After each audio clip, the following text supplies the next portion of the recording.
اور اگر پسند نہیں بھی آ رہا تو بھی کھا لیجئے، کیونکہ یہاں پر اور کچھ بھی نہیں ہے جو میں آپ کو دے سکوں، اور پیشنٹ کے لیے ایسے ہی کھانے ہوتے ہیں۔ تمہیں کھانا بنانا بھی آتا ہے اور تم یہ بھی جانتے ہو کہ مریضوں کو کون سا کھانا دیا جاتا ہے؟ انہوں نے مسکراتے ہوئے دلچسپی سے پوچھا۔ جی بالکل، میں ہسپتال میں جاب کرتا تھا ٹین ایج میں، اور کھانا کھانا تو ہر انسان کی ضرورت ہے، اسی لیے یہ بھی سیکھ لیا، کیونکہ میں بہت چھوٹی عمر میں سمجھ گیا تھا کہ جو باپ مجھے اپنا نام ٹھیک سے نہیں دے سکا وہ مجھے نوکر چاکر تو دینے سے رہا، پھر باقی کرم نوازیاں آپ لوگوں کی ہیں۔ مجھ سے بات مت کیجیے کاظمی صاحب، کیونکہ میری باتیں آپ کو تکلیف دیں گی، اور میں کسی کو تکلیف دے کر اپنی ماں کو خود سے ناراض نہیں کر سکتا۔ اپنے کمرے میں جا رہا ہوں، میں خداش کو فون کر دیا ہے، وہ کوئی ملازم بھیج دے گا، وہ کہہ کر کمرے سے نکل گیا تھا، جبکہ دادا جان کچھ بھی نہ بول پائے۔ خود شام کی ناراضگی نہ تو غلط تھی اور نہ ہی بے وجہ، لیکن انہوں نے محسوس کیا تھا کہ اس کے لہجے میں نفرت نہیں تھی۔ اب تو ٹھیک، اب تو اٹھ جاؤ، جب سے آئی ہو سو رہی ہو، دوپہر کا 1 بج رہا ہے۔ یہ اس کی چوتھی کوشش تھی اسے جگانے کی۔ وہ ہر بار اسے جگانے کے لیے آتا تو وہ منہ پھیر کر دوبارہ سو جاتی۔ سفر لمبا تھا، یقیناً تھکاوٹ کی وجہ سے وہ اب تک اپنی نیند پوری نہیں کر پائی تھی، لیکن اس دفعہ اس نے اپنے شوہر پر رحم کر ہی دیا تھا۔ کیا مسئلہ ہے تمہارے ساتھ؟ کیوں مجھے سکون سے سونے نہیں دے رہے؟ وہ اٹھ کر بیٹھ گئی تھی۔ مجھے یہاں کمرے میں کون لے کر آیا؟ میں تو گاڑی میں تھی نا۔ اس سے اچانک یاد آ گیا تھا، وہ لوگ تو گاڑی پر سفر کر رہے تھے، تو وہ یہاں کیسے پہنچ گئی؟ یہی تو فرق ہے تم میں اور مجھ میں ظالم محبوبہ۔ میں تمہاری طرح نہیں ہوں جو تمہیں اس برفیلے موسم میں گاڑی میں چھوڑ کر خود روم میں آ کر آرام کرتا۔ محبت کی ہے جانے من، مرتے دم تک نبھائیں گے، وہ مزے سے کہتا اس کے قریب آیا تھا۔ بس بس، اب احسان کر ہی دیا ہے تو زیادہ جتانے کی ضرورت نہیں ہے۔ کھانے کے لیے کچھ آرڈر کرو، مجھے بھوک لگی ہے۔ وہ آرڈر مارتی واش روم میں بند ہو گئی تھی۔ ایک پل کے لیے تو وہ خود بھی کنفیوز ہو گیا کہ وہ اس کا شوہر ہے یا ملازم۔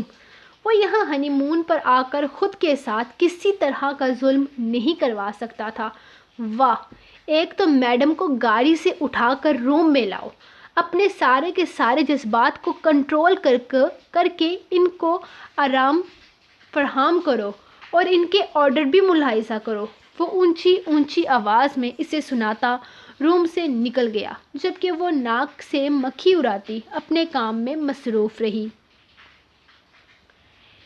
یہ تو آپ نے بہت اچھا سوچا بابا جان، مجھے کوئی اعتراض نہیں۔ اس سے بہتر بھلا اور کیا ہوگا؟ آپ کے رہتے ہوئے ہی زریام اور شائزم کو ان کے حصے کی جائیداد دے دی جائے۔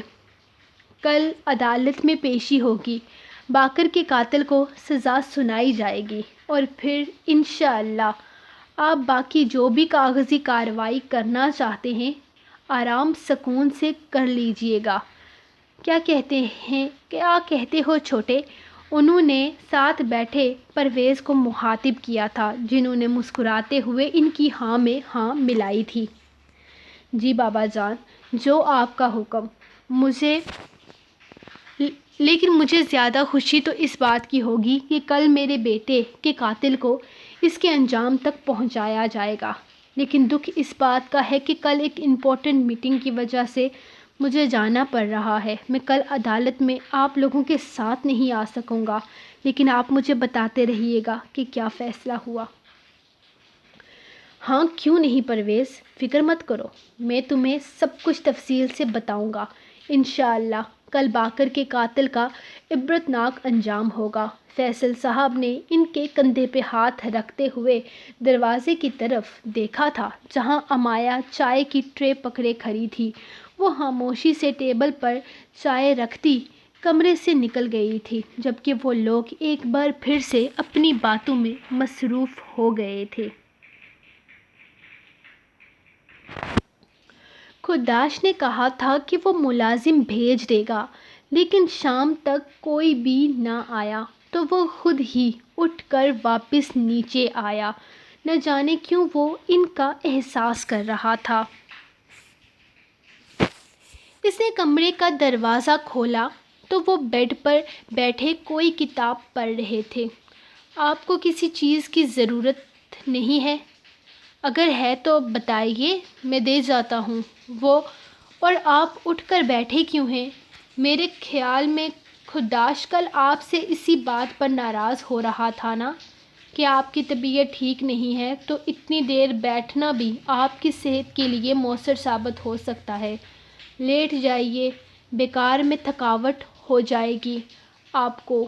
وہ کمرے کے اندر آتے ہوئے ان سے بول رہا تھا۔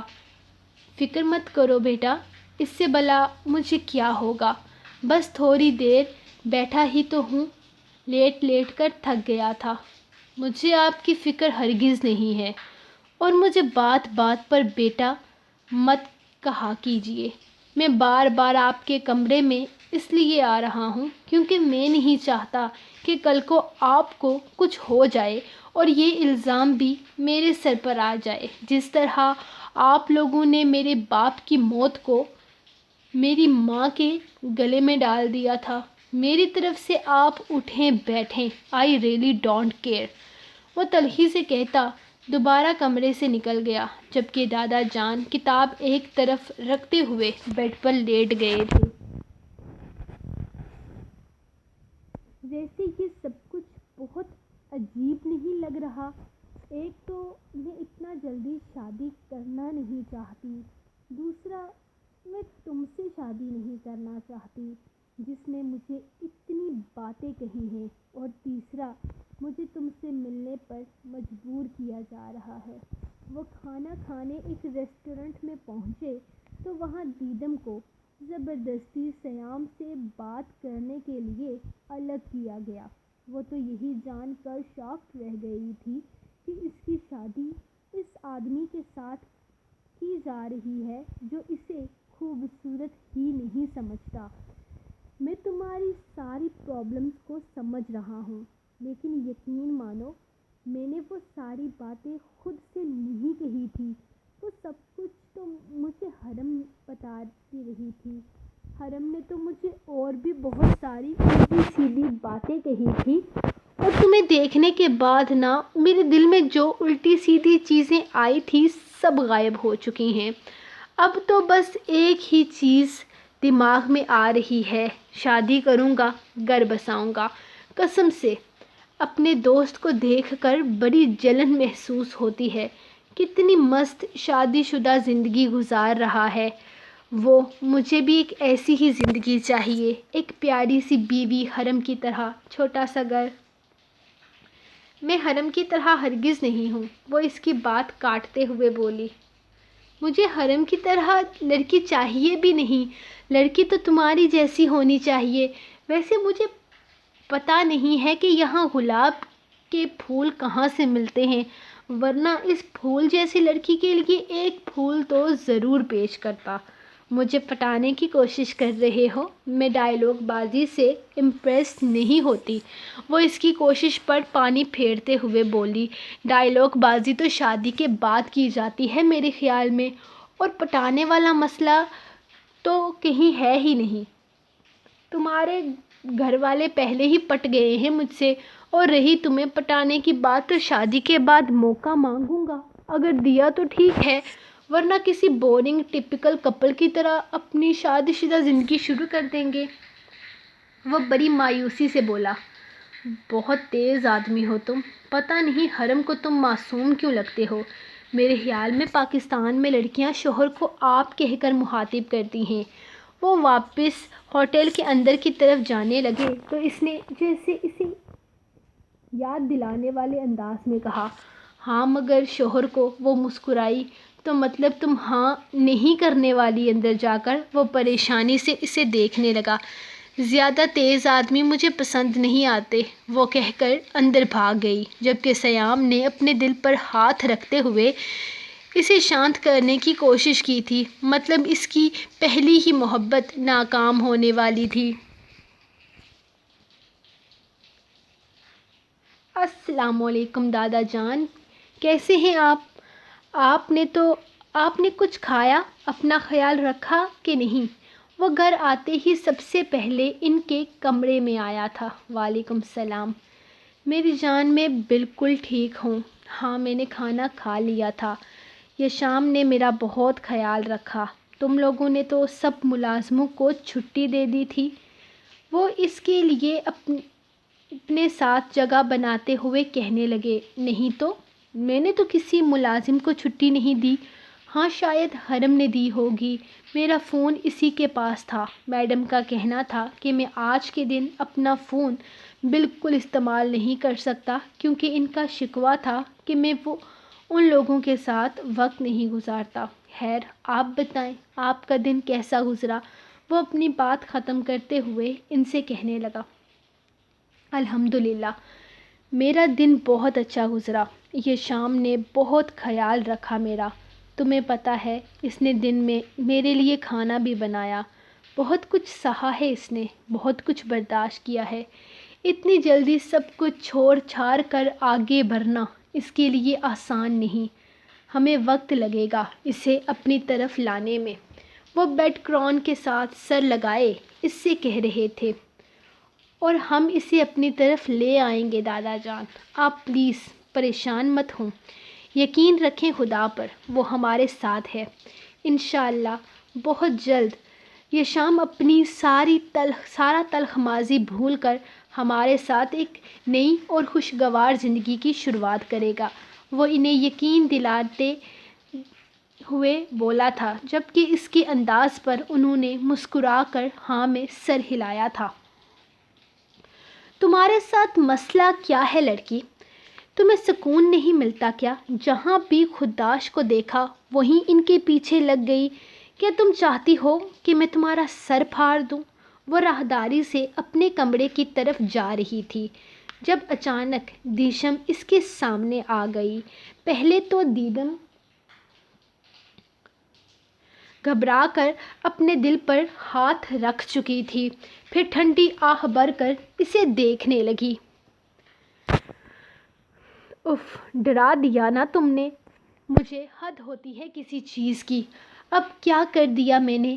دیکھو دیشم، میری تمہارے شوہر پر کوئی نظر نہیں ہے، لیکن اب اگر کوئی مجھ سے اچھے سے بات کرے گا تو میں اسے اچھے سے جواب دوں گی۔ تمہاری طرح منہ پھاڑ تو ہوں نہیں میں، سب کو الٹے سیدھے جواب دیتی پھروں گی۔ آخر تہذیب بھی کوئی چیز ہے۔ اب راستے سے ہٹو میرے، مجھے اپنے کمرے میں جانا ہے۔ وہ کیا ہے نا کہ جلدی سونا ہے۔ میں نہیں چاہتی کہ شادی والے دن میری آنکھوں کے نیچے ڈارک سرکلز آ جائیں۔ تمہیں تو پتہ ہی نہیں ہوگا نا میری شادی کا۔ چلو کوئی بات نہیں، میں بتا دیتی ہوں دادا جان، اگلے 10 دن میں میری شادی کروانے والے ہیں۔ ایکسائٹیڈ؟ وہ کیا ہے نا، یہ شام بھائی جلدی واپس جانے کی تیاریاں کر رہے ہیں، تو دادا جان چاہتے ہیں کہ ان کے جانے سے پہلے میری شادی ہو جائے۔ وہ بڑے مزے سے اس کے سر پر دھماکہ کرتی اپنے کمرے کی طرف چلی گئی تھی، جبکہ دیشم کو کوئی اور ہی ڈر لاحق ہو گئے تھے۔ دیدم کی شادی خداش کے ساتھ کی جا رہی تھی۔ یہی بات سوچ سوچ کر اس کا دماغ بری طرح ڈسٹرب ہو گیا۔ اس کے سر میں بے حد درد ہونے لگا تھا۔ وہ اپنے کمرے میں آئی تھی خداش سے بات کرنے کے لیے۔ اسے یقین تھا خداش نے اب تک اپنے اور دیدم کے رشتے کے بارے میں کسی کو کچھ نہیں بتایا تھا، تبھی تو یہ بات اتنی زیادہ آگے بڑھ گئی تھی۔ اس قصے کو تو وہ کسی بھی حالت میں ختم کرنا چاہتی تھی۔ دیدم کو تو کیا، وہ کسی بھی عورت کو اپنی سوتن کے روپ میں برداشت نہیں کر سکتی تھی۔ وہ کمرے میں آئی تو خداش گہری نیند سو رہا تھا، شاید وہ واپس آتے ہی سو گیا تھا۔ کل صبح اسے اپنی بے حد ضروری کام کے سلسلے میں کہیں جانا تھا۔